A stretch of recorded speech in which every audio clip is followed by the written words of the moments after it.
Yo guys, 1080 here. Current 2. I got it like 50% off. I'm not sure the deal is on, but it's pretty good for that price. What it does all the stuff that pretty much any Vital serum kinda faceplant-ish does. But it's a bit more like intuitive, and the workflow looks kinda more neat and tidy, and there are some cool tricks to it. I was honestly kind of put off by the initial prices and whatever the price strategy with minimal audio was. But I think they kind of switching things up and going into a more decent direction, in my opinion. As in, like, the sales are bigger lately and they are happening a little more often, which is good. Because, like, yeah, paying $200 for something that is almost very similar to some free synthesizers like Vital. I don't know if I would want to do that, but half the price and with some better workflow additions and some other tricks up its sleeve, yeah, it's a pretty fair deal in my opinion. Just a quick look at presets, what it can do, what it cannot do, kind of like general overview.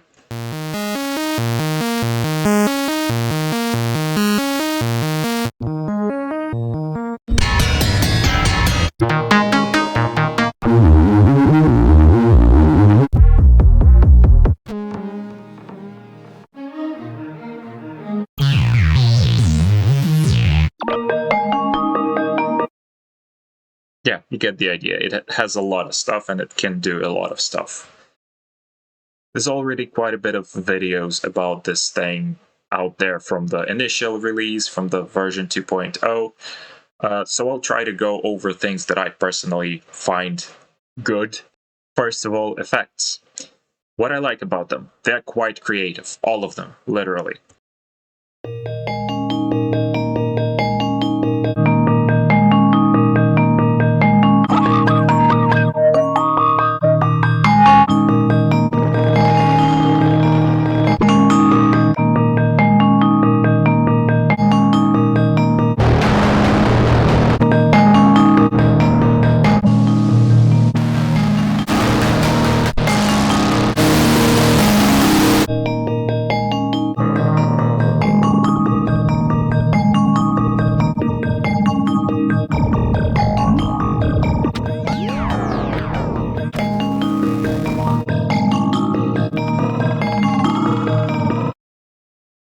What also helps is each of those effects is being a plugin of its own, which also means they have quite a bit of, already made presets for them. And you can simply drop a bunch of them, randomize it a bunch of times, as in randomization comes into play when selecting a different preset that is already there. So yeah, you just pick something up, you can, I don't know, do quite a few of these. You can safely manipulate the signal flow here. And yeah, oftentimes you come with something quite weird.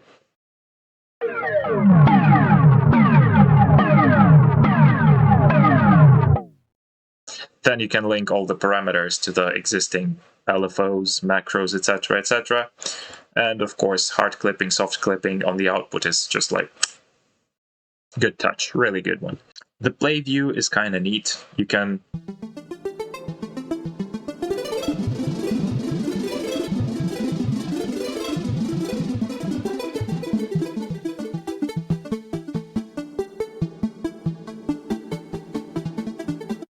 yeah, but I think before doing that, you just have to go through all the existing presets, find the ones that you like the most, favorite them, and then just go crazy, play with that. There's a lot of presets to go through, by the way. Even with factory stuff, you have quite a bit of things to sift through. When talking about engine, there is no wave editor just yet. You can't make a wavetable, waveform, etc., etc. You can import some. Did it work? I don't know. Nope. Okay, it doesn't work with all audio. Okay, with some of it. Nice. And what we have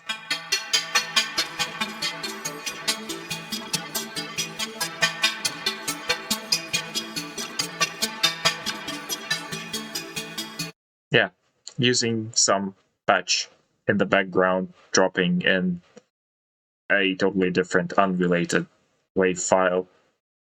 You can do some interesting stuff. Granular is cool. Granular is pretty decent here. You have a lot of configurability.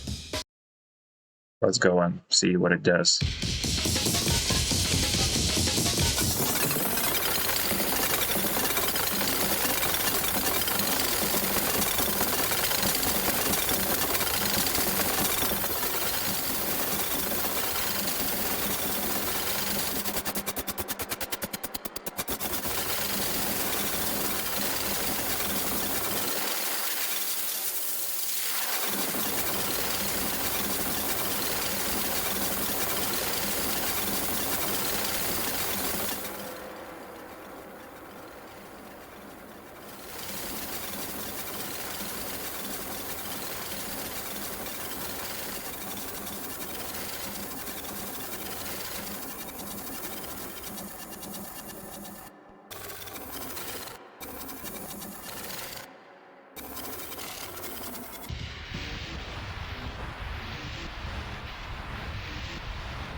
Yep, that's very atonal.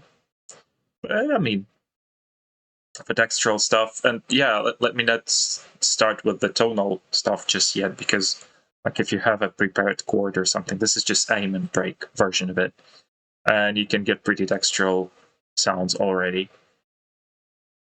Let's go with more of these. Even, trigger, random. Yeah, this is like you can configure the way this thing triggers. You can configure the form of the grain itself, the attack, the decay, the all these window sizes, etc., etc. It's pretty in depth compared to what is already available in other synthesizers. So, props to Minimal Audio. It's well done. The sublayer. This is like a totally different beast. I haven't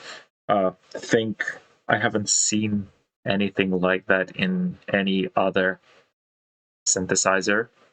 Like, there are things that are close to it. There are things that kind of approach it in a more, additive synthesis kind of part. But like in Pigments, I don't really. I mean, for some atonal weird sounds, the additive synthesis is cool in Pigments, for instance. But here, how specifically it targets the sub bass, this is like one of the things I like the most.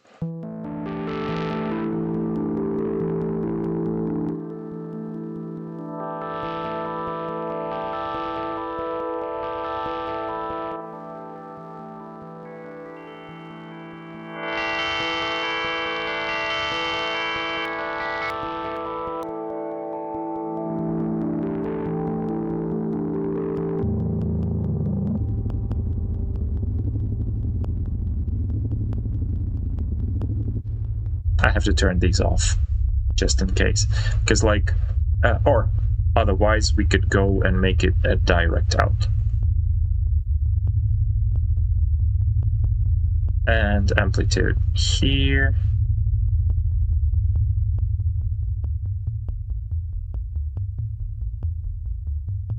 Nice.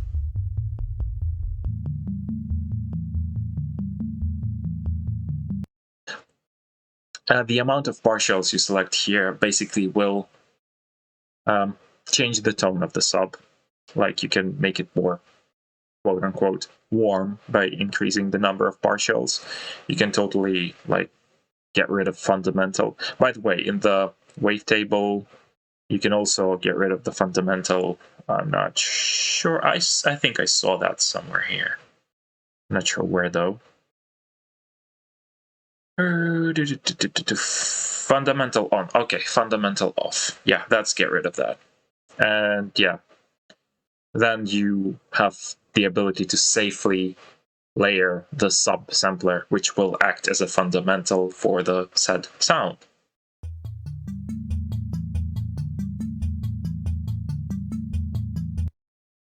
Cool stuff. I'm yet to properly sit down. I've made, I think, like 2 or so presets for this thing. They aren't anything like super duper interesting, but hey.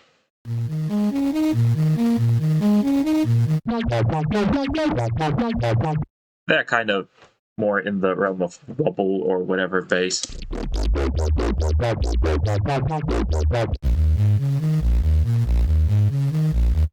But yeah, there's a whole lot of bass stuff and good stuff at that, which is included with the factory bank.